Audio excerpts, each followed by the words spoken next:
Hello again, everyone. In this section, we're looking at present value. Now, in the textbook, they call it equivalent payments. You'll also see prior value. There's a number of terminology on it. However, it's present value from the point of view of looking at general business decision making. So what exactly is present value? Well, let's take a look at something. Let's say, for example, that you know that you're going to need $110 in a year. You want to have something that adds up to $110 in the future. And the question is, you're here now, a year before. So you ask yourself, what's it going to take to put in now? Size of deposit.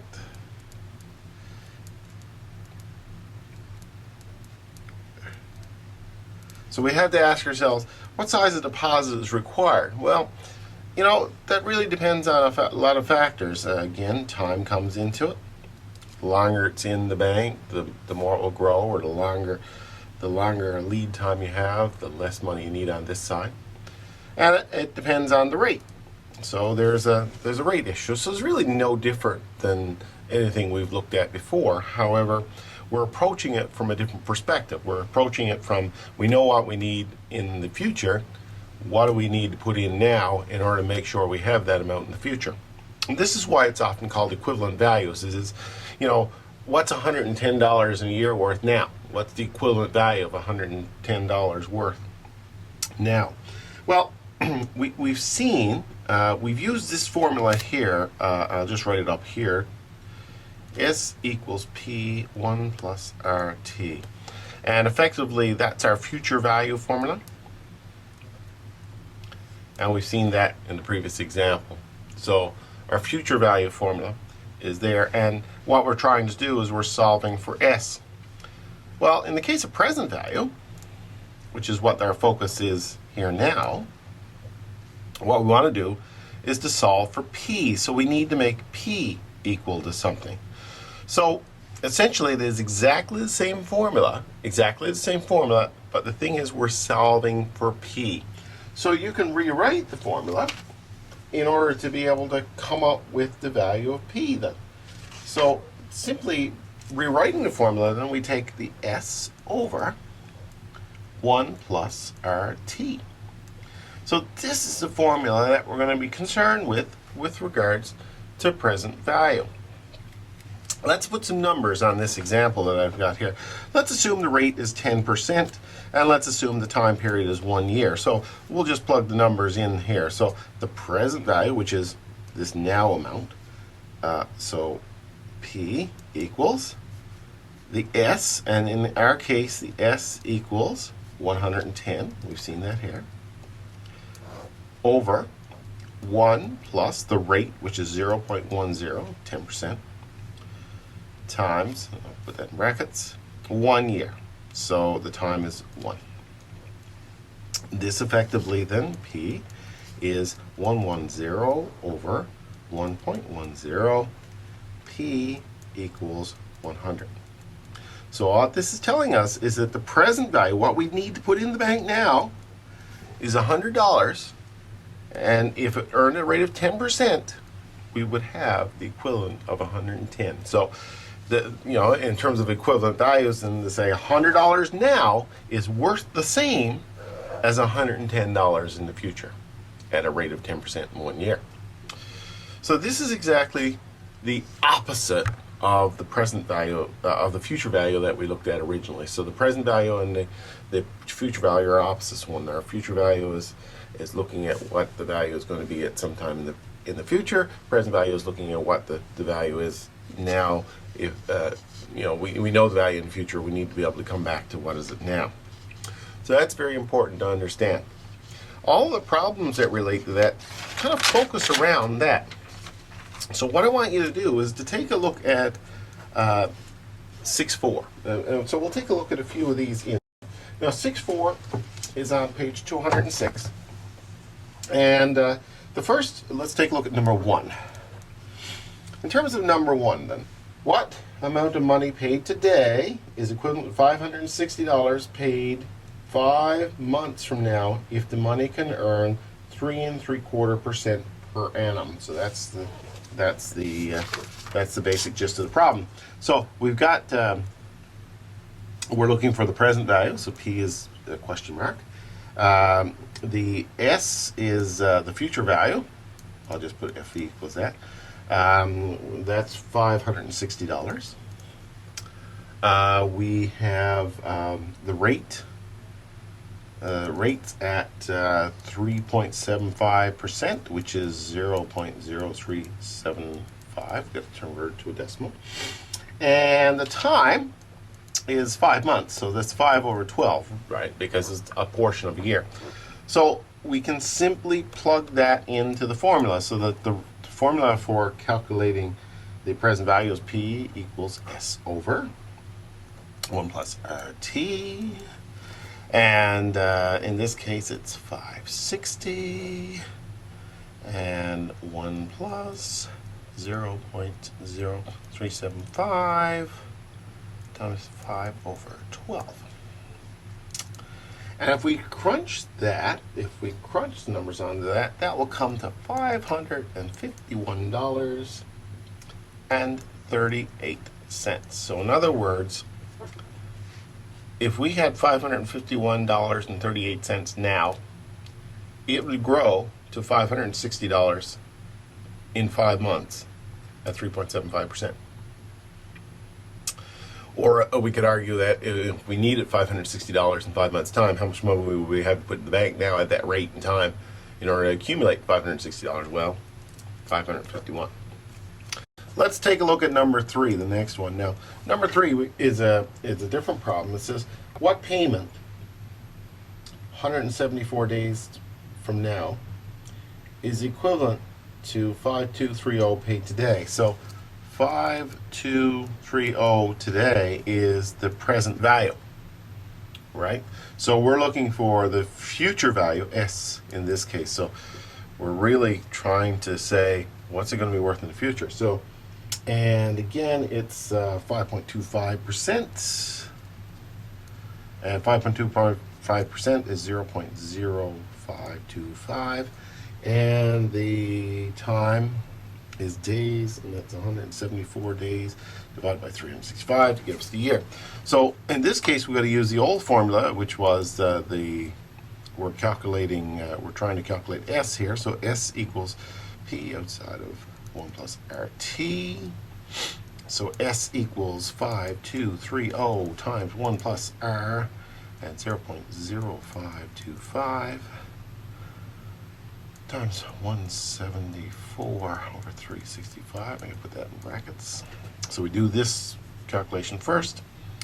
And S in this case will come to 5,360.89.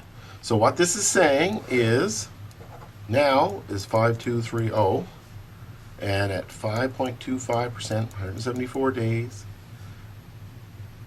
In the future, and again, the amount 7 months from now, or 174 days from now, will be 5360.89.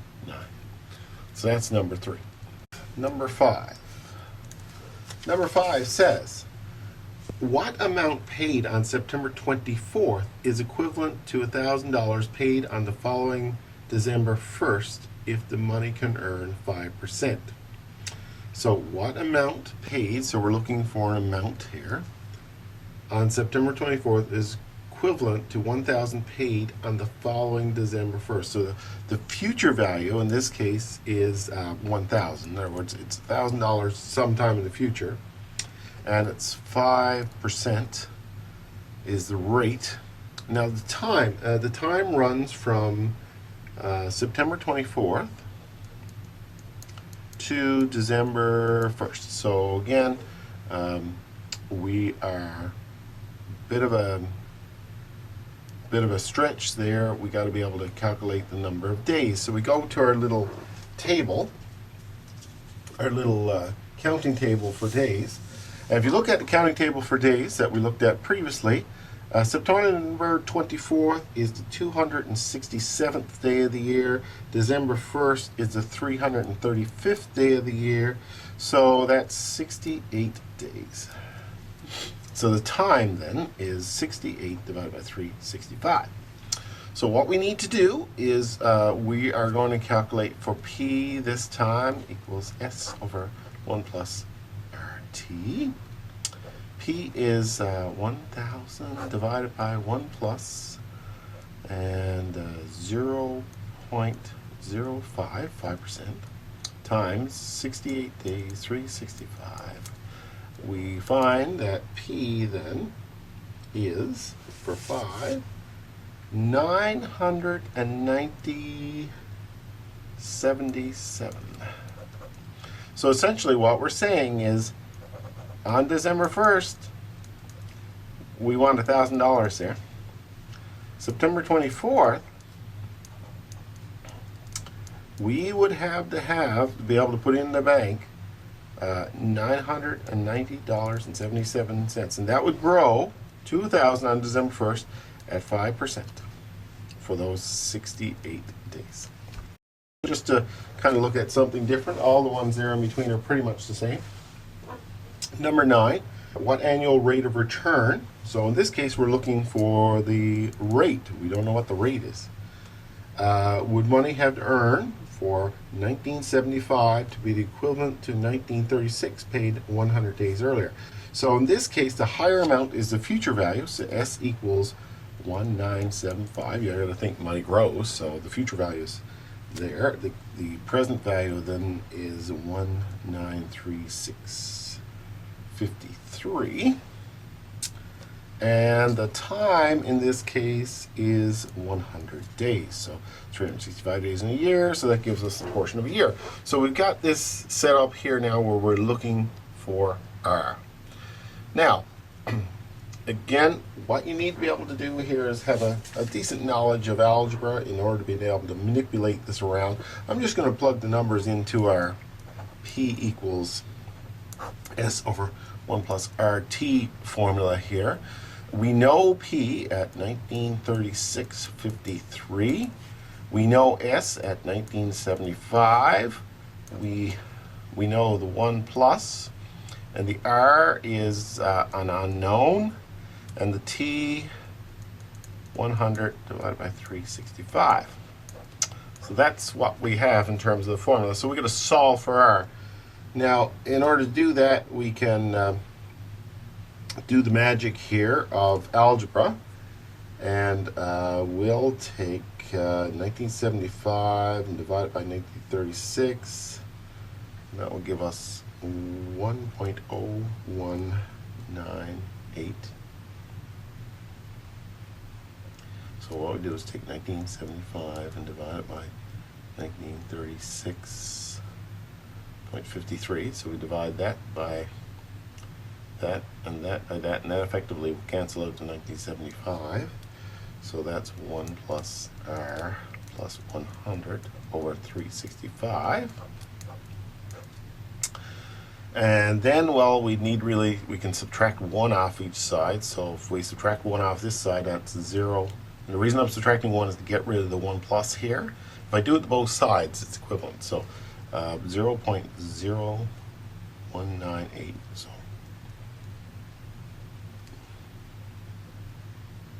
So I'm subtracting 1 from each of them. R plus 10 over 100 over 365. So now we can do this, and we could actually divide the whole thing by 100 divided by 365. Look, let's take that. 0.198 equals R plus, I'm going to do the math on that. 100 divided by 365 is 0.2739. And if we take R on one side, then this is the same as taking 0.0198 and dividing it by 0.2739. This is just algebra I'm doing here now. So R is 0.072, which is 7.2%. That's how we calculate that. So that's number 9.